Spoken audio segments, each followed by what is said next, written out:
Hello guys, welcome back to another video. तो guys, Tata Motors की financial year 2023 की first quarterly result out हो चुकी है। तो गाइस, इस वीडियो में हम लोग यही देखेंगे कि कंपनी ने जून क्वार्टर में कैसी परफॉर्म की है, क्या क्या पॉइंट्स इंप्रूव हुई है एंड कहाँ कहाँ पे कंपनी ने डिटोरिएट की है। और कंपनी के फंडामेंटल्स भी चेक करेंगे और देखेंगे कि क्या ये कंपनी पैसे लगाने लायक है या नहीं। उसके साथ साथ हम लोग कंपनी के टेक्निकल्स के बारे में भी डिस्कस करेंगे। तो गाइज, बिना टाइम वेस्ट के कंपनी की फंडामेंटल एनालिसिस करते हुए वीडियो को शुरू करते हैं। तो गाइज, अगर इस कंपनी के बिजनेस के बारे में डिस्कस करें तो ये कंपनी ऑटोमोबाइल्स मैन्युफैक्चर करती है and this company is a leading global automobile manufacturer. ये कंपनी बहुत बीएससी एंड एनएससी में लिस्टेड है। और अगर इस कंपनी के कुछ इंपॉर्टेंट फिगर्स के बारे में डिस्कस करें तो 1,58,061 करोड़ की है कंपनी की मार्केट कैप। स्टॉक की पी यहाँ पे मेंशन नहीं है।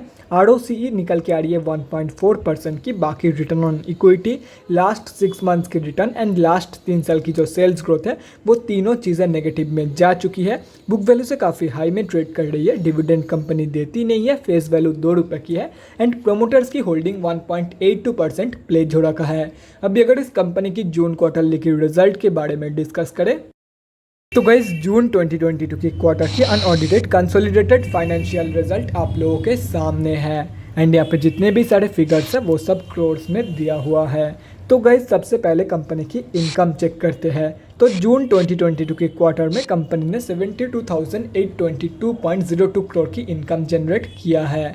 और अगर ये मार्च 2022 की क्वार्टर एंड जून 2021 की क्वार्टर से कंपेयर किया जाए तो मार्च 2022 की क्वार्टर में कंपनी ने 79,341.61 करोड़ की इनकम जनरेट किया था एंड जून 2021 की क्वार्टर में 66,988.05 करोड़ की इनकम। तो ईयर ऑन ईयर बेसिस पे कंपनी ने एक हेल्दी इनकम ग्रोथ यहाँ पे दिखाई है, लेकिन क्वार्टर ऑन क्वार्टर बेसिस पे कंपनी की जो इनकम ग्रोथ है वो नेगेटिव में जा चुकी है। अभी अगर कंपनी की नेट प्रॉफिट मतलब प्रॉफिट आफ्टर टैक्स के बारे में डिस्कस करें तो जून 2022 की क्वार्टर में कंपनी ने अप्रॉक्सीमेटली 4,950.97 करोड़ की लॉस पोस्ट किया है एंड ये एक एंटायरली लॉस मेकिंग कंपनी है, जैसे कि यहाँ पे आप लोग FY 2022 की रिजल्ट में देख सकते हो। मार्च 2022 की क्वार्टर में कंपनी ने 992.05 करोड़ की लॉस पोस्ट किया था एंड जून 2021 की क्वार्टर में 4,450.12 करोड़ की लॉस।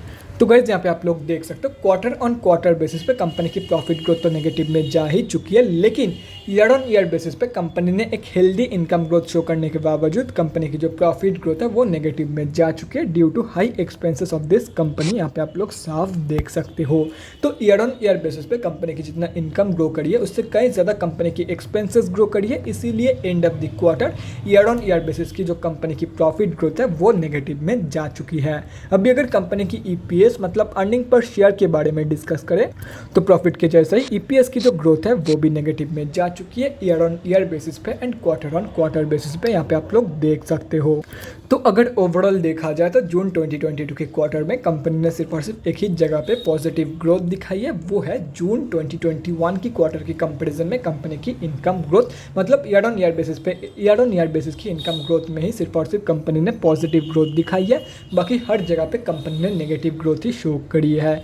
तो अगर ओवरऑल देखा जाए तो जून क्वार्टर की जो रिजल्ट है वो बहुत ही ज़्यादा वीक निकल के आई है।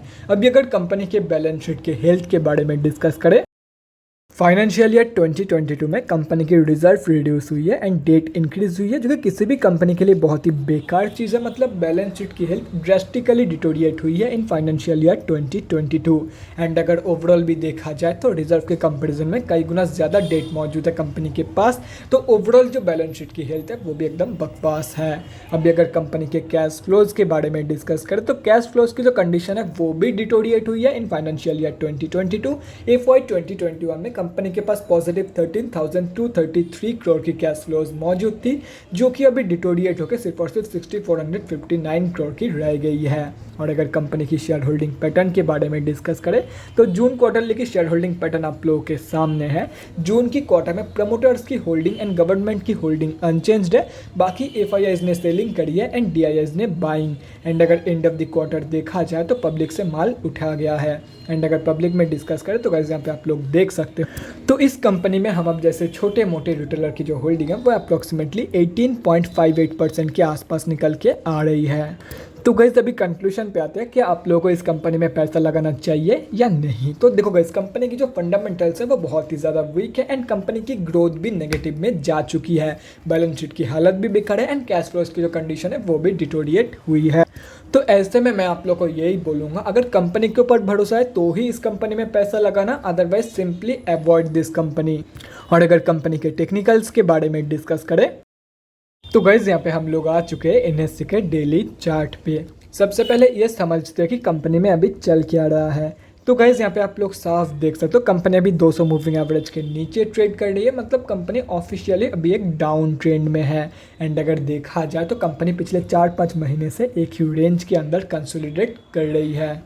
तो जो लोग भी इस कंपनी में भरोसा रख के लॉन्ग टर्म के लिए एंट्री प्लानिंग कर रहे हैं उन लोगों को मैं यही बोलूँगा, अगर ये कंपनी आप लोगों को 370-380 रुपये के लेवल पे मिल जाती है तो आप लोग एक बहुत ही बढ़िया एंट्री प्लान कर सकते हो फॉर लॉन्ग टर्म। और रही बात शॉर्ट टर्म ट्रेडर्स की, तो देखो गाइस अभी ये कंपनी 200 मूविंग एवरेज के नीचे ट्रेड कर रही है।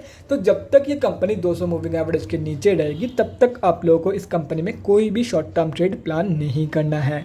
एक बार इस कंपनी को 200 मूविंग एवरेज के ऊपर on daily basis successfully close करने दो, उसके बाद ही शॉर्ट टर्म ट्रेड आप लोग प्लान करना, उसके पहले नहीं।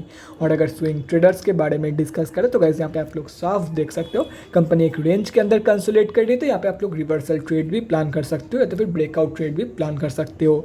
जब कंपनी 457 रुपीज़ की जो रेजिस्टेंस है इसके ऊपर जब कंपनी सक्सेसफुली क्लोजिंग करेगी, मतलब इस रेंज की जब ब्रेकआउट होगी, तब उसके ब्रेकआउट के बाद आप लोग 526 रुपये के लेवल के लिए बाइंग प्लान कर सकते हो। बाकी अगर रिवर्सल ट्रेड प्लान करना चाहते हो तो लेवल्स आप लोगों के सामने हैं। तो guys that's it for this video. अगले वीडियो में मिलते हैं गाइज। Thanks for watching. और गाइज अगर आप लोगों के मन में कोई भी डाउट या क्वेरी रहती है स्टॉक मार्केट या किसी भी स्टॉक से रिलेटेड तो कमेंट सेक्शन में कमेंट करके मुझसे पूछ सकते हो, या तो फिर मेरे इंस्टाग्राम का लिंक आप लोगों को डिस्क्रिप्शन बॉक्स में मिल जाएगा, जाकर वहाँ पर ही मुझे डीएम कर सकते हो for an one on one conversation. Thanks again for watching guys. Bye guys and definitely guys stay safe.